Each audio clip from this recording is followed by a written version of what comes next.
Grab your crucifix and holy water, because this one's a doozy.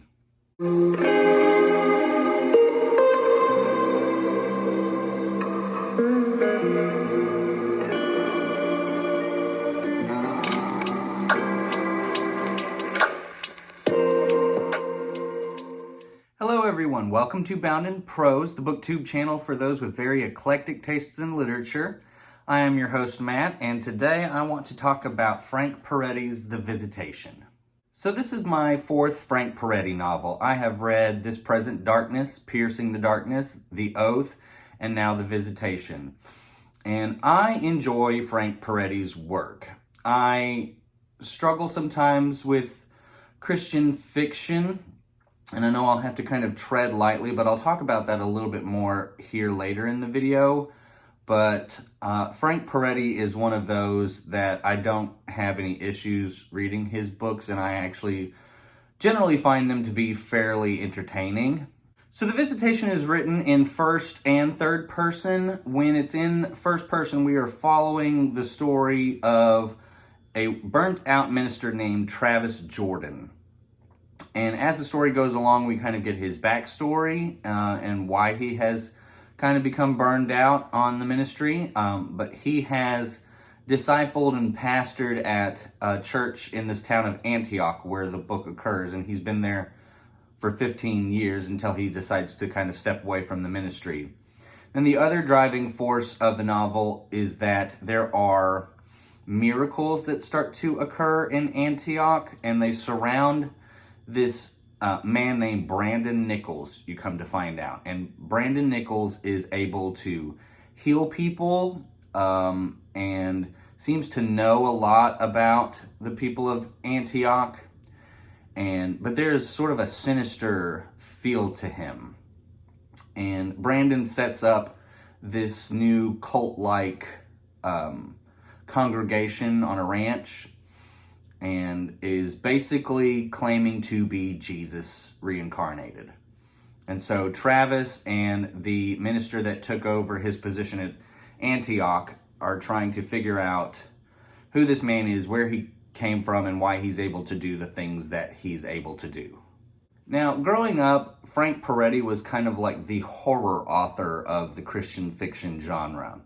I wouldn't necessarily say that his books are horror, maybe thriller in a lot of ways, but yes. So he was one that at a young age, whenever my parents were, watching what I read a bit more, obviously as parents should do, he was an author that I knew that I could read because there wasn't going to be a lot of explicit topics that were inappropriate for me at that age. And so that's why I read The Oath, and I started reading This Present Darkness and never really got through it. But then as an adult, I've kind of come back and read a bit more of Frank Peretti. But yeah, so he is always, his novels, if you know anything about him, you know that things are not what they seem, and that he doesn't necessarily shy away from realistic problems, which I guess let's go ahead and take the time then, since I said I struggle with Christian literature a bit.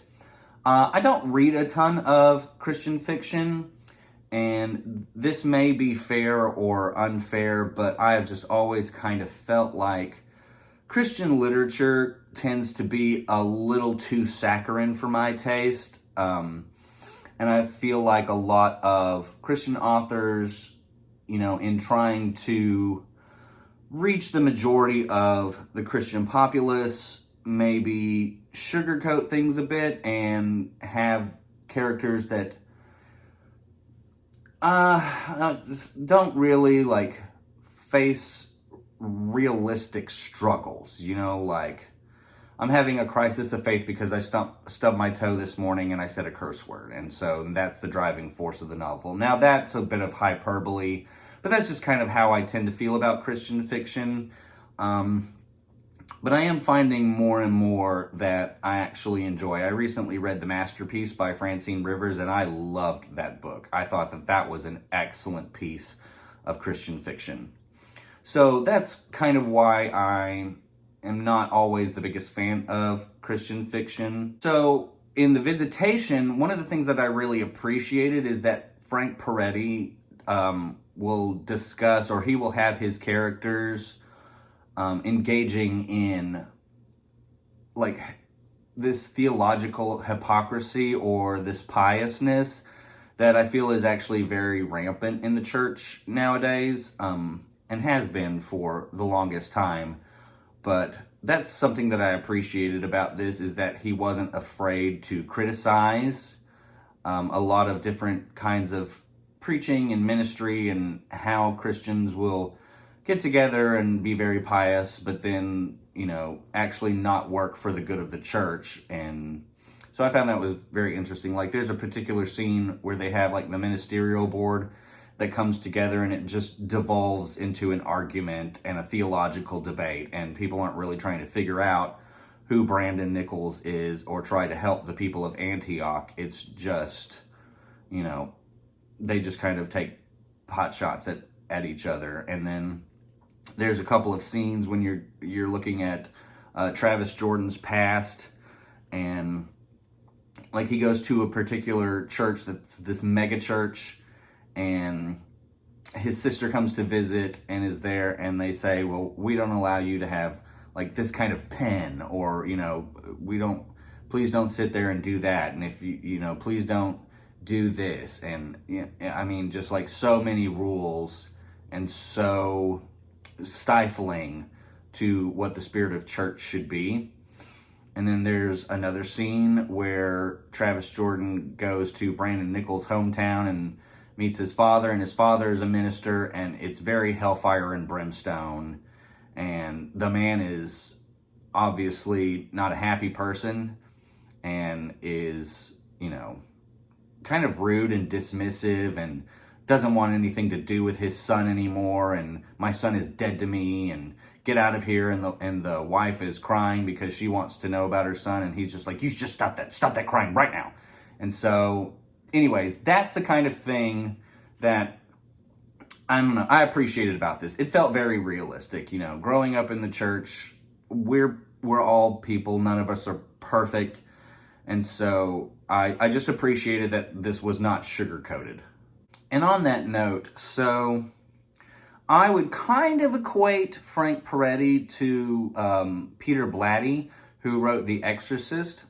So I know that The Exorcist is considered a horror film, and it is horrific, and I wouldn't argue against that. But I would also say that The Exorcist is Christian fiction. It was written by Peter Blatty, who is a Catholic, and I think that book gets, and the movie, gets the misconception that it's all about this little girl who's been possessed, and people, it's shocking. People are shocked by the things that she says and does, and it's very graphic and very lewd. But the heart of that book is about a priest who has lost his faith and regains it in order to save or exorcise this young girl. And so the way that I can kind of compare that to Frank Peretti, in that, like I was saying earlier, it's not sugar-coated. Now, Frank Peretti does not use like curse words and is not lewd like The Exorcist is. It's none of that. It's pretty, it's not family friendly, but you get what I'm saying. Like, it's, in most adults can read this and not be like super offended by the content.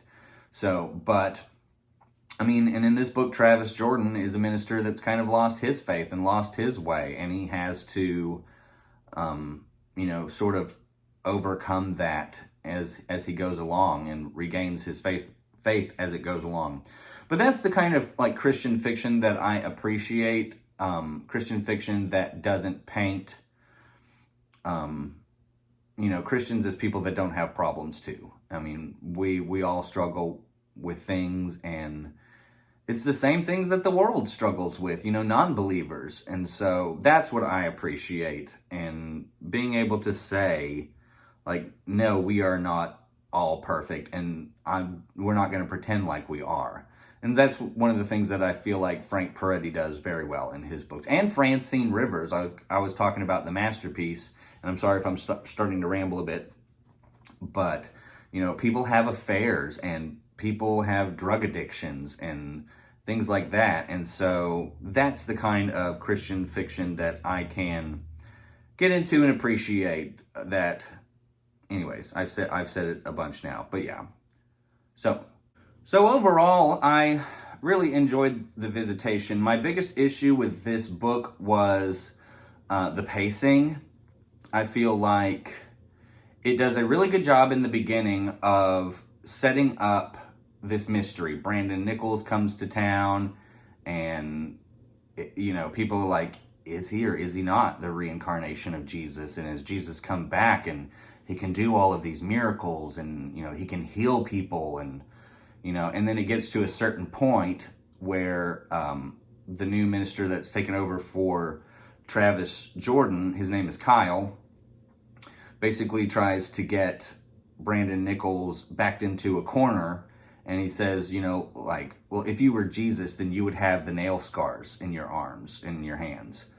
And Brandon Nichols shows him that he actually does have nail scars in his hand.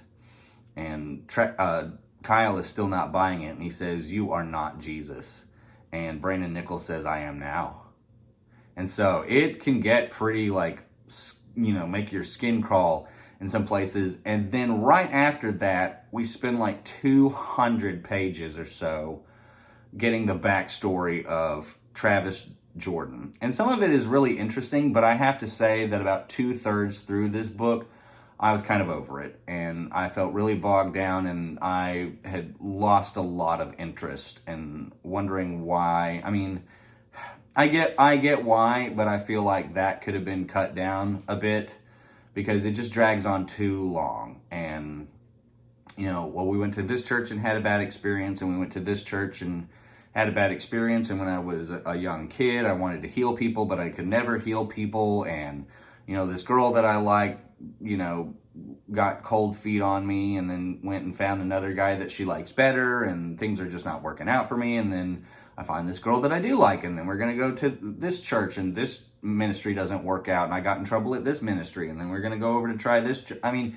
it just goes on and on and on and on and on. And I hate to say that's too big of a negative thing, but it just drug on too long for me. And then by the time you get back to the story with Brandon Nichols, you just kind of I'm over the book. I'm just ready for it to be done. I'm over it. But then it has a really interesting ending, and the revelation of who Brandon Nichols is and why he can do the things that he can do is horrendous.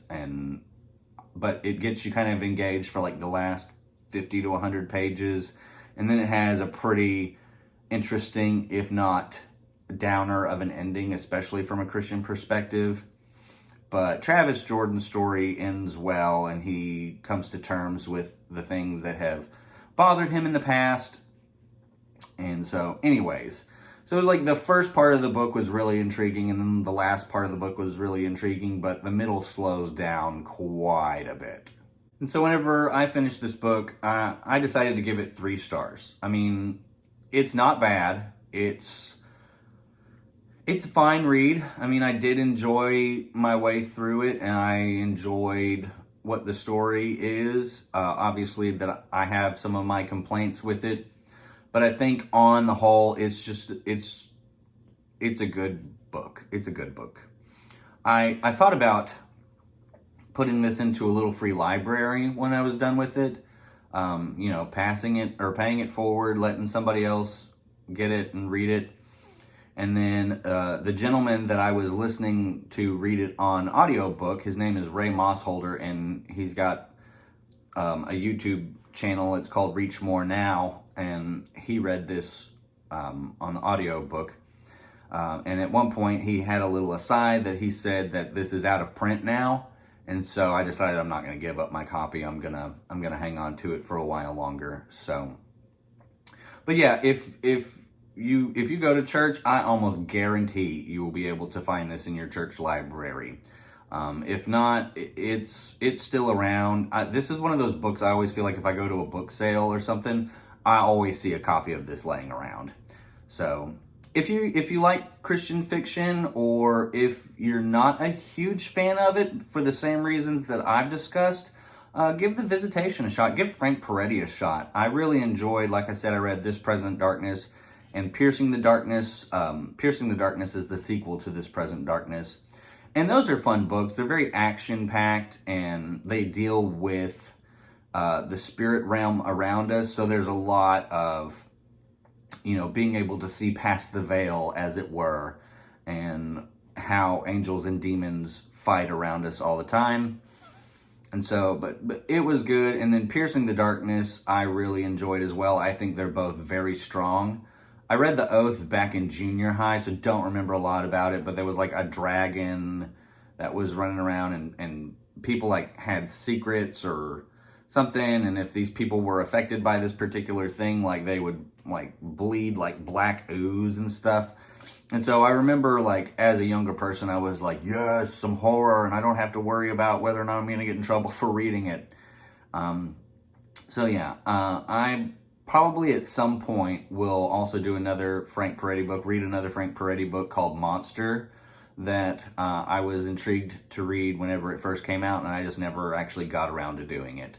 So, but for now, we're going to move on to the next couple books. And that's going to do it for today, folks. Thank you so much for joining me. Like, comment, subscribe. I'm seeing more engagement, likes going up, views are going up, and I so appreciate anybody that leaves me a comment. So thank you so much. Coming soon, I have just started reading Flowers for Algernon by Daniel Keyes. I'm going to start listening to The Book Thief by Marcus Zuzak on audiobook while I drive, and then Justin and I are going to finish up the Farseer trilogy by Robin Hobb. So we have Assassin's Quest that's coming up, and then we'll get together and we'll do a video talking about the whole Farseer trilogy. So I hope you'll join me for some of that. In the meantime, thank you once again, and happy reading.